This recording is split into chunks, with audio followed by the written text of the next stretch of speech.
ಚಿಂತಾಮಣಿ ನಗರದ ಅಭಿವೃದ್ಧಿ ಹೆಸರಿನಲ್ಲಿ ಕೆರೆಯ ಮಣ್ಣನ್ನ ಪೌರಾಯುಕ್ತರು ತಮ್ಮ ಖಾಸಗಿ ಸ್ವತ್ತಿಗೆ ಬಳಸಿಕೊಳ್ಳುತ್ತಿದ್ದಾರೆ ಎಂದು ತಾಲೂಕಿನ ಮಾಡಿಕೆರೆ ಗ್ರಾಮಸ್ಥರು ಗಂಭೀರ ಆರೋಪ ಮಾಡಿದ್ದಾರೆ.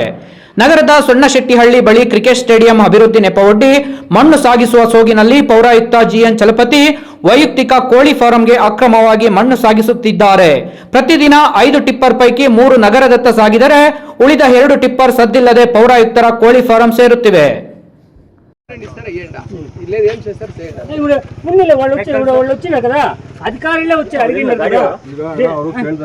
చింతామణి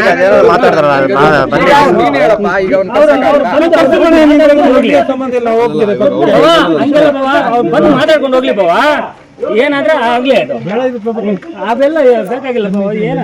ಒಬ್ಬರನ್ನ ಒಬ್ರು ಇದು ಮಾಡಕ್ ಆಗಲ್ಲ.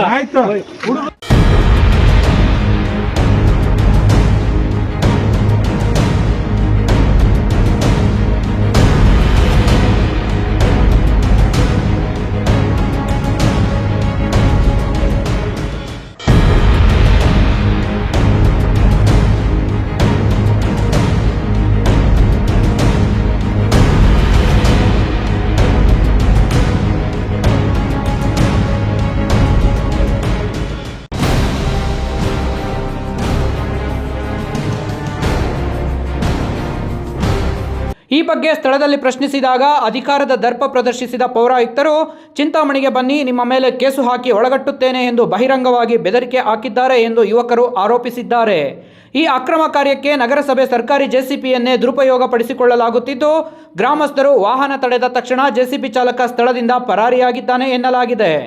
ಕ್ಷೇತ್ರದ ಅಭಿವೃದ್ಧಿಗಾಗಿ ಸಚಿವ ಡಾಕ್ಟರ್ ಎಂಸಿ ಸುಧಾಕರ್ ಅವರು ಸಾವಿರಾರು ಕೋಟಿ ಅನುದಾನ ತರುತ್ತಿದ್ದರೆ ಇತ್ತ ಪೌರಾಯುಕ್ತರು ಇಂತಹ ಕೃತ್ಯಗಳ ಮೂಲಕ ಸಚಿವರ ಹೆಸರಿಗೆ ಕಳಂಕ ತರುವ ಕೆಲಸ ಮಾಡುತ್ತಿದ್ದಾರೆ ಎಂದು ದೂರಿದ್ದಾರೆ. ಮಣ್ಣು ಗಣಿಗಾರಿಕೆ ಮಾಡ್ತಿದ್ರು, ಯಾರಿಗೆ ಮಾಡ್ತಿದ್ರು ಅಂತ ಹೇಳಿದ್ರೆ 3 ಟಿಪ್ಪರ್ ಪರ್ಮಿಷನ್ ತಗೊಂಡ್ಬಂದಿದ್ದಾರೆ. ಇದ್ರ ಹತ್ರ ಚಿಂತಾಮಣಿ ಹತ್ರ ಬಂದು ಸ್ಟೇಡಿಯಂ ಅಂತ ಹೇಳ್ಬಿಟ್ಟು 3 ಟಿಪ್ಪರ್ ಗಾಡಿಗಳು ಪರ್ಮಿಷನ್ ತಗೊಂಡಿದ್ದಾರೆ. ಇನ್ನೊಂದು 3 ಕಮರ್ಷಿಯಲ್ ವೆಹಿಕಲ್ಸ್ ಬೇರೆ ಕಡೆ ತಗೊಂಡು ಹೋಗ್ತಿದ್ರಂತೆ. ಅದಕ್ಕೆ ನಮ್ಮ ಹುಡುಗರು ಇದ್ಕೊಂಡು ಅದಕ್ಕೆ ಏನಕ್ಕೆ ಈ ಥರ ಮಾಡ್ತಿದ್ರು ಅಂತ ಹೇಳೋದಕ್ಕೆ ಕಮಿಷನರ್ ಸಾಹೇಬ್ರಂತೆ, ನೀನು ಯಾರು, ನಿನ್ನ ಹೆಸರೇನು, ನೀನು ನೋಡ್ಕೊತೀನಿ ಈ ಥರ ಹೇಳ್ಬಿಟ್ಟು ಹೋದ್ರಂತೆ. ಅದಕ್ಕೋಸ್ಕರ ಅದರಲ್ಲಿ ಬೇರೆ ಕೆರೆಯಲ್ಲಿರೋ ಮರಗಳೆಲ್ಲ ಕ್ಲೀನಾಗಿ ಇದು ಮಾಡಿಬಿಟ್ಟಿದ್ದಾರೆ. ಸೊ ಒಂದೊಂದು ಗುಣಿ ಬಂದು 60-70 ಅಡಿ ಗಂಟೆ ಇದೆ.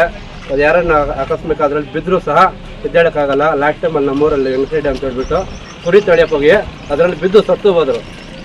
ಸೊ ಆ ಉದ್ದೇಶದಿಂದ ನಮ್ಮೂರಲ್ಲಿ ಇನ್ನು ಮಣ್ಣು ದಯವಿಟ್ಟು ಎತ್ತಬೇಡ ಅಂತ ಹೇಳ್ಬಿಟ್ಟು ಇವತ್ತು ಗಾಡಿಗಳು ಸರಿ ಹೇಳಿದ್ದಾರೆ. ಇವತ್ತು ಏನು ನಮ್ಮ ಚಿಂತಾಮಣಿ ಕಮಿಷನರ್ ಚಲಪತಿ ಸಾಹೇಬರು ಬಂದು ಪರ್ಮಿಷನ್ ತೊಗೊಂಡಿದ್ದೀವಿ ಅಂತ ಹೇಳ್ಬಿಟ್ಟು ಮಾರ್ಕೆರೆ ಕೆರೆಯಿಂದ ಮಣ್ಣನ್ನು ತೆಕ್ಕೊಂಡು ಹೋಗ್ತಾ ಇರ್ತಾರೆ.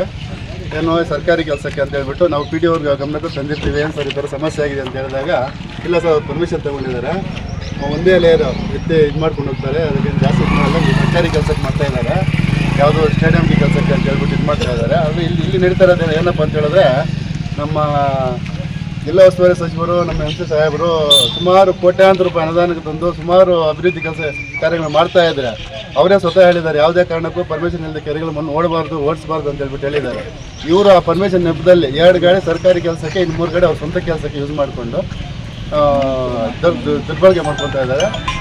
ಸಚಿವರು ಒಂದು ಇದನ್ನು ಅದೇ ಒಂದು ನೆಪವಾಗಿ ಹೇಳ್ಕೊಂಡು ಅವರ ಒಂದು ಕೆಟ್ಟ ಸತ್ತಕ್ಕೆ ಅವರೆಲ್ಲ ಪ್ರಯತ್ನ ಪಡ್ತಾ ಇದ್ದಾರೆ ಸರ್. ಈ ಒಂದು ವಿಚಾರವಾಗಿ ಅಡ್ಡಿಪಡಿಸಿದ್ದಕ್ಕೆ ಗುಂಡಾವರ್ತನೆಯಿಂದ ಮಾತಾಡಿ ಬೆದರಿಕೆ ಹಾಕಿ, ನಿಮ್ಗೆ ಯಾವ ಊರು ಏನು ಕೆಲಸ ತಂದೆ ಹೆಸರು ಬೆದರಿಕೆ ಹಾಕಿರ್ತಾರಂತೆ. ಅವ್ರು ಬಂದು ಕೂಡಲೇ ಬಂದು ಕ್ಷಮಾಪಣೆ ಹೇಳ್ಬೇಕು ಹುಡುಗರಿಗೆ. ಇಲ್ಲ ಅಲ್ಲಿವರೆಗೆ ಯಾವುದೇ ಕಾರಣಕ್ಕೂ ಗಾಡಿಗಳು ಬಿಡಲ್ಲ, ನಿಲ್ಸಿದೀವಿ ಸರ್, ಬಿಡೋದೇ ಇಲ್ಲ ಮುಂದೆ.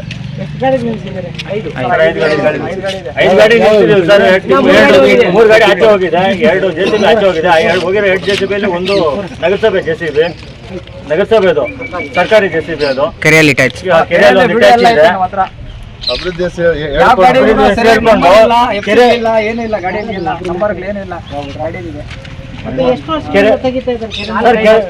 ಸುಮಾರು ಒಂದು 10-15 ವರ್ಷದಿಂದ ತೆಗಿತಾನೆ ಇದ್ದಾರೆ ಸರ್. ನಾವು ತಡೆ ಮಾಡ್ತಾನೆ ಇದೀವಿ, ಯಾರು ಇಲ್ಲಿವರೆಗೂ ಏನು ಆಕ್ಷನ್ ತಗೊಳ್ಳಿಲ್ಲ.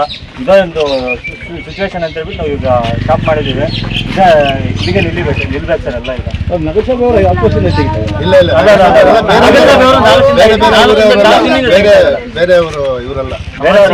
ಕಮರ್ಷಿಯಲ್ ಆಗಿ ತೆಗಿತಾ ಇದ್ದಾರೆ. ನಗರಸಭೆ 4 ದಿನದಿಂದ ತೆಗಿತಾ ಇದ್ದಾರೆ. ತಡೆ ಮಾಡಿದೀವಿ ಸರ್, ತಡೆ ಮಾಡಿ ನಾವು ಇಲ್ಲಿ ಮಾಡ್ತೀವಿ, ಮುಂದೆ ಹೋಗಿ ನಮ್ಮ ಮೇಲೆ ಅವಾಜ್ ಹಾಕೊಂಡು ಮುಂದೆ ಹೊರಟೋಗ್ತಾರೆ. ಯಾರು ಯಾರು ಅಂತ ಗೊತ್ತಾಯ್ತಾ ಸರ್ ಅದೇ ಇದು municipal councillor, municipal commissioner Chalapathi ಅಂತ. ಎಲ್ಲಿಗೆ ಸರ್ ಒಳ್ಳೊಳ್ಳೆಗೆ ಕೋಳಿ ಫಾರಂ ಕನ್ಸ್ಟ್ರಕ್ಷನ್ ಮಾಡ್ತಾರೆ, ಅಲ್ಲಿಗೆ ಸಚಿವರ ಗಮನಕ್ಕೆ ತಂದು ಇಲ್ಲಿ ಆಗ್ತಾ ಇರೋದು ದುರುಪಯೋಗವನ್ನು ಅವ್ರ ಗಮನಕ್ಕೆ ತಗೊಂಬರ್ಬೇಕಂತ ಹೇಳ್ಬಿಟ್ಟು ಇದು ಮಾಡಿದ್ವಿ ಸರ್. ಮತ್ತೆ ಹುಡುಗರ ಮೇಲೆಲ್ಲ ದೌರ್ಜನ್ಯ ಮಾಡಿ ಬೆದರಿಕೆ ಎಲ್ಲ ಹಾಕಿದ್ದಾರೆ. ಹೆಸರು ಕೇಳಿಬಿಟ್ಟು ನೀವು ಮತ್ತೆ ಟೌನಲ್ಲಿ ಓಡಾಡ್ತೀರಾ, ನಿಮ್ಮ ಕತೆ ನೋಡ್ಕೊಳ್ತೀನಿ ಎಲ್ಲ ಹೇಳಿದಾರೆ.